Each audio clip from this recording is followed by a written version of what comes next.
ഓരോ ദിവസവും വാർത്തകൾ വയ്ക്കാൻ ഭയമാണ്. കാരണം ഇതുപോലെയുള്ള വാർത്തകളാണ് കേൾക്കുന്നതും കാണുന്നതുമൊക്കെ. കഴിഞ്ഞ ദിവസം ചോറ്റാനിക്കര നടന്ന സംഭവം തന്നെ എടുത്ത് നോക്കാം. ആ പെൺകുട്ടി മരണപ്പെട്ടു. 19 അല്ലെങ്കിൽ 20 വയസ്സ് മാത്രം പ്രായമുള്ള ഒരു പെൺകുട്ടിയാണ് അതിക്രൂരമായ ആക്രമണത്തിന് ഇരയായപ്പെട്ടത്. അതും ഒരു അതിജീവിത. 3 വർഷം മുമ്പ് വിദ്യാർത്ഥിയായിരിക്കുകയാണ് പതിവായി സഞ്ചരിച്ചിരുന്ന സ്വകാര്യ ബസ്സിലെ 2 ജീവനക്കാർ ഈ കുട്ടിയെ ലൈംഗിക പീഡനത്തിനിരയാക്കുന്നത്. അതിൽ പരാതി നൽകിയതിനെ തുടർന്ന് പോസ്കോ കേസ് രജിസ്റ്റർ ചെയ്ത് അന്ന് 2 സ്വകാര്യ ബസ് ജീവനക്കാരെ അറസ്റ്റിലാക്കുകയും ഒക്കെ ചെയ്തു. ഇന്നും അതിൻ്റെ വിചാരണയും കേസുമൊക്കെ നടന്നുകൊണ്ടിരിക്കുന്നതിനിടയിലാണ് ഇത്തരമൊരു സംഭവം വീണ്ടും ഉണ്ടാകുന്നത്. ഇതൊക്കെ നമ്മൾ കൂട്ടി വായിക്കുമ്പോൾ നമ്മുടെ നാട്ടിലെ സിസ്റ്റത്തിൽ ഇരയായിപ്പെട്ടു പോകുന്ന അതിജീവിതയായി മാറുന്നവർക്ക് കിട്ടുന്ന പരിഗണനയും കെയറുമൊക്കെ ഇത്തിരി കുറഞ്ഞു പോകുന്നുണ്ടോ എന്ന് എൻ്റെ ഒരു ചിന്ത. എനിക്കറിയില്ല സത്യമാണോ ഇല്ല എന്നത്. ഇത്തരം കാര്യങ്ങളൊക്കെ സംഭവിക്കുന്ന സമയത്ത് ഞാൻ ചിന്തിക്കുന്നത് വേറൊരു തരത്തിലാണ്. എല്ലാവരും അങ്ങനെ ചിന്തിക്കട്ടെ എന്ന് ആലോചിക്കുന്നതിൻ്റെ ഭാഗമായിട്ടാണ് ഈ വീഡിയോ പോലും. ഒന്നാമത്തെ കാര്യം ഞാൻ പറഞ്ഞു കഴിഞ്ഞു. രണ്ടാമത്തെ പ്രശ്നം എനിക്ക് പറയാനുള്ളത് പേരൻറ്റിങ്ങിനെ കുറിച്ചിട്ടാണ്. എന്താണ് ആ ഫാമിലി അങ്ങനെ ചെയ്യുന്നത് എന്ന് എനിക്ക് മനസ്സിലാകുന്നില്ല. വിദ്യാസമ്പന്നരായ സാമ്പത്തികമായി നല്ല നിലയിലുള്ള 2 പേർ ചേർന്ന് ദത്തെടുത്ത് വളർത്തിയതാണ് അതിജീവിതയായ ആ കുട്ടിയെ. കുറച്ച് വർഷങ്ങൾക്ക് മുമ്പ് അച്ഛൻ മരണപ്പെട്ടു പോയി. അമ്മയുണ്ട്, പക്ഷേ കുട്ടിയോടൊപ്പമല്ല താമസം. പെൺകുട്ടിയുടെ ആൺ സുഹൃത്തിനെ ഭയന്നാണ് താമസം മാറിയതെന്നൊക്കെയാണ് ന്യായം പറയുന്നത്. അതെനിക്ക് അങ്ങോട്ട് എന്തോ വാർത്തകൾ കാണുന്നത് കൊണ്ടായിരിക്കാം എനിക്കത് അങ്ങോട്ട് അംഗീകരിക്കാൻ പറ്റുന്നില്ല. അതിത്തിരി ബുദ്ധിമുട്ടുള്ളൊരു കാര്യമാണ്. കാരണം 20 വയസ്സ് മാത്രം പ്രായമുള്ള, മുമ്പ് ഒരു ട്രോമയിലൂടെ കടന്നു പോയിട്ടുള്ള അതിജീവിതയായ എല്ലാം അറിയാമായിട്ടും സേഫ് അല്ലാവെന്ന് അറിഞ്ഞിട്ടും വീട്ടിൽ ഒറ്റയ്ക്കാക്കി പോകുന്നത് ഒരിക്കലും ന്യായീകരിക്കാൻ സാധിക്കുന്നില്ല എന്നുള്ളൊരു യുക്തിയാണ് എൻ്റെ മനസ്സിൽ. ഒരു പക്ഷേ ഇന്നത്തെ ഈ അവസ്ഥ ആ പെൺകുട്ടിക്കുണ്ടാകാനുള്ള പ്രധാന കാരണം പേരൻറ്റിങ്ങിലുണ്ടായ പ്രശ്നങ്ങൾ തന്നെ ആയിരിക്കാം.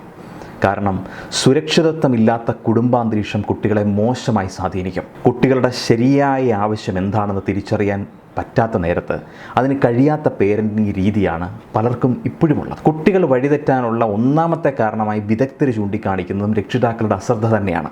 തങ്ങളെ ആർക്കും വേണ്ട എന്നുള്ളൊരു ചിന്ത കുട്ടികളുണ്ടായാൽ, തങ്ങളെ സ്നേഹിക്കാൻ ആരുമില്ല എന്ന തോന്നൽ അവരിലുണ്ടായാൽ മറ്റു വഴികൾ തേടും. പുറമേ നിന്ന് സ്നേഹം അന്വേഷിക്കാൻ തുടങ്ങും. അതവരെ കൂടുതൽ ഇങ്ങനെ പ്രേരിപ്പിച്ചുകൊണ്ടേയിരിക്കും. അതായത് കുട്ടികൾക്ക് മാതാപിതാക്കളിൽ നിന്ന് സ്നേഹം കിട്ടാതെ വരുമ്പോൾ അവർ സ്നേഹം തേടി പുറത്തേക്ക് പോകും എന്ന് ചുരുക്കം. ചില വീടുകളിൽ മാതാപിതാക്കൾക്ക് മക്കളിൽ ഒരു ശ്രദ്ധയും ഒന്നും കാണില്ല. ചില മാതാപിതാക്കൾ ചെറിയ തെറ്റുകൾ പോലും അമിതമായി കുട്ടികളെ ശിക്ഷിക്കുകയും ഭയങ്കരമായിട്ട് അവരെ ആക്രോശിക്കുകയും ഒക്കെ ചെയ്യും. ഇതും കുട്ടികളിൽ വെറുപ്പും വിദ്വേഷവും ഒക്കെ ഉണ്ടാക്കും. അതുമൂലം അവർ റിബലായി മാറുകയും മാതാപിതാക്കളുടെ ആഗ്രഹങ്ങൾക്ക് വിപരീതമായി പ്രവർത്തിക്കുകയും ഒക്കെ ചെയ്തു തുടങ്ങും. ഞാൻ ചെറിയ പ്രായത്തിലുള്ള ആളുകളെ കുറിച്ചിട്ടാണ് പറയുന്നത്. ഈ ഡിവോഴ്സ് കഴിഞ്ഞിട്ടുള്ള പേരൻസ്, അല്ലെങ്കിൽ സിംഗിൾ പേരൻ്റായി ജീവിക്കുന്നവർ, അല്ലെങ്കിൽ ഡിവോഴ്സ് കഴിഞ്ഞ് ഗ്രാൻഡ് പേരൻസിനോടൊപ്പം ജീവിക്കുന്ന കുട്ടികൾ, ഇവരിലാണ് ഏറ്റവും കൂടുതൽ ഇത്തരം പ്രശ്നങ്ങൾ കണ്ടുവരുന്നത് എന്നാണ് പഠനങ്ങൾ പറയുന്നത്. ഇങ്ങനെയുള്ള കുട്ടികൾക്ക് സെൽഫ് ഡിസിപ്ലിൻ വളരെ കുറവായിരിക്കും. അതുമാത്രമല്ല, തങ്ങളെക്കുറിച്ച് ആരും ചിന്തിക്കാനില്ലാത്തത് കൊണ്ട് തന്നെ മറ്റുള്ളവരുടെ ഭാഗത്ത് നിന്ന് ചിന്തിക്കാനോ പെരുമാറാനോട്ടൊന്നും അവർക്കറിയില്ല. അതായത് സ്നേഹം കിട്ടാതെ വരുമ്പോൾ അവർ സ്വാർത്ഥ താല്പര്യങ്ങൾ ഉണ്ടാവുകയും സ്വന്തം കാര്യങ്ങൾ മാത്രം നേടിയെടുക്കാനുള്ള മനസ്സിൻ്റെ ഉടമകളായി മാറുകയും ഒക്കെ ചെയ്യും. അങ്ങനെയുള്ളവരെ കൺട്രോൾ ചെയ്യാൻ അല്പം ബുദ്ധിമുട്ടാണ്. കാരണം അവർ വളർന്നു വരുന്ന സാഹചര്യങ്ങൾ അവരിൽ പലതരത്തിലുള്ള വ്യക്തിത്വ വൈകല്യങ്ങൾ ഉണ്ടാകുകയും ഇത്തരം പ്രശ്നങ്ങൾക്കൊക്കെ കാരണമാകുകയും ഒക്കെ ചെയ്യുന്നുണ്ട്. ഇത് അത്ര പെട്ടെന്ന് മാറ്റിയെടുക്കാൻ സാധിക്കുന്നതല്ല. അതുകൊണ്ടാണ് കുട്ടികളെ വളർത്തുമ്പോൾ ഒരുപാട് കാര്യങ്ങൾ ശ്രദ്ധിക്കണമെന്ന് പറയുന്നത്. കൃത്യമായി പറഞ്ഞാൽ ശരിയായ പേരൻറ്റിങ് കിട്ടി വളർന്ന കുട്ടികൾ ഒരിക്കലും തെറ്റുകൾ ചെയ്യുകയില്ല, തെറ്റുകളിൽ അകപ്പെടുകയുമില്ല. മൂന്നാമത്തെ വളരെ ഇമ്പോർട്ടൻ്റ് ആയിട്ടുള്ള കാര്യമാണ് സൗഹൃദങ്ങളെക്കുറിച്ചിട്ടാണ്. ആൺ പെൺ സൗഹൃദങ്ങൾ ഒരിക്കലും മോശമൊന്നുമല്ല. ഒരു സൗഹൃദവും മോശമല്ല. എന്നാൽ അത് ശരിയായ ഒരു സൗഹൃദമായിരിക്കണമെന്ന് മാത്രം. നല്ല സൗഹൃദങ്ങൾ എന്നും നല്ലതിന് മാത്രമേ വഴിവെക്കൂ. എന്നാൽ മോശമായ ചില കൂട്ടുകെട്ടുകൾ നമ്മളെ ആകമാൻ തകർത്ത് കളയുന്നേ. ഈ കേസിലെ കാര്യം തന്നെ ഇന്ന് എടുത്ത് നോക്കൂ. 1 വർഷത്തെ പരിചയം മാത്രമേ അതിജീവിതയ്ക്ക് പ്രതിയുമായിട്ടുള്ളൂ. ഇൻസ്റ്റാഗ്രാം വഴിയാണ് ഇരുവരും പരിചയപ്പെടുന്നത്, അടുപ്പമാകുന്നത്. ഈ ബന്ധത്തിൽ പെൺകുട്ടിയുടെ അമ്മയ്ക്ക് കടുത്ത എതിർപ്പുണ്ടായിരുന്നു. പക്ഷെ അത് കേൾക്കാതെ സൗഹൃദം തുടർന്നു. പ്രതി മിക്കപ്പോഴും പെൺകുട്ടിയുടെ വീട്ടിലെത്തുമായിരുന്നു. മണിക്കൂറുകളോളം വീട്ടിൽ ചെലവഴിക്കുമായിരുന്നു. ലഹരിക്കടിമയായ ഈ ചെറുപ്പക്കാരൻ പെൺകുട്ടിക്കും ലഹരി നൽകുമോ എന്നൊക്കെയാണ് വിവരങ്ങളുള്ളത്. പ്രതിയുടെ സംശയരോഗം മൂലം ഇവർക്കിടയിൽ പ്രശ്നങ്ങളും പതിവായിരുന്നു. അതിജീവിത ആക്രമിക്കപ്പെട്ട ദിവസം പ്രതി അവരുടെ വീട്ടിലേക്ക് വന്നിരുന്നു. വീട്ടിലെത്തിയപ്പോൾ കണ്ടത് പുറത്ത് ഒരു യുവാവ് നിൽക്കുന്നതാണ്. അയാളെ ആ പെൺകുട്ടി വിളിച്ചു വരുത്തിയതാകാം എന്ന കരുതിയാണ് ആ പ്രതി പെൺകുട്ടിയെ ക്രൂരമായി മർദ്ദിച്ച ശേഷം ലൈംഗിക ബന്ധത്തിന് നിർബന്ധിക്കുന്നു. എന്നാൽ സമ്മതിക്കാതെ വരുമ്പോൾ ശാരീരികവും മാനസികവുമായിട്ട് പീഡിപ്പിക്കുന്നു. അതോടെ പെൺകുട്ടി ജീവനെടുക്കാൻ ശ്രമം നടത്തുന്നു. അങ്ങനെ ഓരോ ഘട്ടങ്ങൾ. ഇന്ന് ആ കുട്ടി നമ്മളോടൊപ്പം ഇല്ല. ഇതൊക്കെ ഞാനിങ്ങനെ പറയുമ്പോഴും ഓരോ ജീവനുകളും രക്ഷപ്പെടണം. നമ്മുടെ മുമ്പിൽ ഇതുപോലെ പല കേസുകളും നമ്മൾ അറിയാതെ ഒളിഞ്ഞും പാത്തുമൊക്കെ പലയിടങ്ങളിൽ നടക്കുന്നുണ്ട്. അവരുടെയെങ്കിലും കാതുകളിൽ ഇതൊക്കെ എത്തുകയാണെന്നുണ്ടെങ്കിൽ കുറച്ചെങ്കിലുമൊക്കെ ഒന്ന് മാറി ചിന്തിക്കാൻ പറ്റിയാൽ കുറേ ജീവനുകൾ രക്ഷിക്കാൻ പറ്റില്ലേ? അബദ്ധങ്ങളിലും കുഴികളിലുമൊക്കെ വീണുപോയ ആളുകൾക്ക് കയറി വരാൻ എപ്പോഴെങ്കിലും ഒരു ഇൻസൈറ്റ് ഉണ്ടാവട്ടെ എന്നൊക്കെ ഓർത്തിട്ടാണ് ഞാൻ മെനക്കെട്ട് ഇങ്ങനെയുള്ള കാര്യങ്ങളൊക്കെ സംസാരിക്കാൻ പോകുന്നത്. ഇവിടെ സൗഹൃദം തിരഞ്ഞെടുക്കുന്നതിലെ അപാകതയാണ് നമ്മൾ ശ്രദ്ധിക്കേണ്ടത്. സത്യസന്ധമായ സൗഹൃദത്തിൽ ഇത്തരം കാര്യങ്ങളൊന്നും സംഭവിക്കരുതേ. കാരണം എനിക്കും ഒരുപാട് സൗഹൃദങ്ങളുണ്ട്, അത് ആൺ പെൺ വ്യത്യാസമില്ലാതെ. കുട്ടികളെ സംബന്ധിച്ചോളം സമപ്രായക്കാരല്ലാത്ത മുതിർന്നവരുമായിട്ട് കൂട്ടുകെട്ടുകൾ ആരംഭിക്കുമ്പോൾ അവർ പഠിക്കുന്നത് പ്രായത്തിൽ മുതിർന്ന ആൾക്കാർ ചെയ്യുന്ന കാര്യങ്ങളും അവരുടെ ചിന്തകളെയും ഒക്കെ കോപ്പി ചെയ്യാനായിട്ടായിരിക്കും. അങ്ങനെയുള്ള കേസുകളിലാണ് കുട്ടികളിൽ ലൈംഗിക അതിക്രമങ്ങൾ ഇരയാകുന്നവരും ലഹരിക്കോട് ആസക്തിയുള്ള കുട്ടികളായിട്ടും ഒക്കെ മാറിച്ചേരും, അല്ലെങ്കിൽ ഇത്തരം ഒരു ഗ്രൂപ്പുകളിലേക്ക് എത്തിപ്പെടുകയൊക്കെ ചെയ്യുന്നത്. മുതിർന്നവർ ഇവരെ കൊണ്ട് പല കാര്യങ്ങളും ചെയ്യിപ്പിക്കും. കുട്ടികൾക്ക് മടി കൂടാതെ ഇതെല്ലാം ചെയ്യാനും ചെയ്ത് കാണിക്കാനും ഒക്കെ ഒരു വലിയ ആർജവും ഉണ്ടാവും.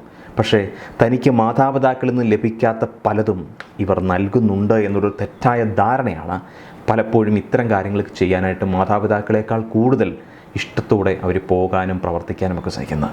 അതുകൊണ്ട് സൗഹൃദങ്ങൾ എങ്ങനെയുള്ളതെന്ന് വിലയിരുത്തിയതിന് ശേഷം മാത്രം തിരഞ്ഞെടുക്കാനായിട്ട് ശ്രമിക്കാം. മാത്രമല്ല, നമുക്ക് പ്രിയപ്പെട്ടവർ അത്തരം സൗഹൃദങ്ങളിലേക്ക് പോകുന്നത് തടയുകയും അത് പോയിട്ടുണ്ടെങ്കിൽ അതിൽ നിന്ന് അവരെ പുറത്തേക്ക് കൊണ്ടുവരാൻ ശ്രമിക്കുകയൊക്കെ ചെയ്യണം. അതല്ലാത്ത പക്ഷം ഇത്തരം കൂട്ടുകളിൽപ്പെട്ട് ജീവിതം നശിച്ചു പോകും. പണ്ടത്തെ കാലമല്ല, ചിന്തയിലും ചിന്താഗതികളിലും മാറ്റമുണ്ട്. മാതാപിതാക്കളിലും മക്കളിലുമുണ്ട് മാറ്റം. ഇത് ന്യൂജൻ കാലമാണ്. പഴയ മക്കൾക്ക് രക്ഷിതാക്കളെ പേടിയില്ലാതായിരിക്കുന്നു. പക്ഷേ പുതിയ മക്കളെ മാതാപിതാക്കൾക്കാണ് പേടി. പഴയ മക്കൾ ഒരുമിച്ചൊരു പായയിലാണ് കിടന്നുറങ്ങിയിരുന്നെങ്കിൽ ഇന്ന് ഓരോരുത്തരും ഓരോ റൂമിലാണ്. അങ്ങോട്ടും ഇങ്ങോട്ടും പ്രവേശനം പോലുമില്ല. പണ്ട് രാത്രിയിൽ മക്കൾ നേരത്തേ കിടക്കുമായിരുന്നു. മാതാപിതാക്കൾ അവരെ കിടത്തി ഉറക്കിയതിന് ശേഷം കുറച്ചുകൂടെ കഴിഞ്ഞിട്ടായിരിക്കും അവർ കിടക്കുക. പക്ഷേ ഇന്നത്തെ മക്കൾ രക്ഷിതാക്കൾ ഉറങ്ങിയിട്ടേ ഉറങ്ങാറുള്ളൂ. അവരുടെ റൂമിൽ പാതിരാത്രിയിലും വെളുക്കോളവും ഒക്കെ ലൈറ്റ് കാണാം.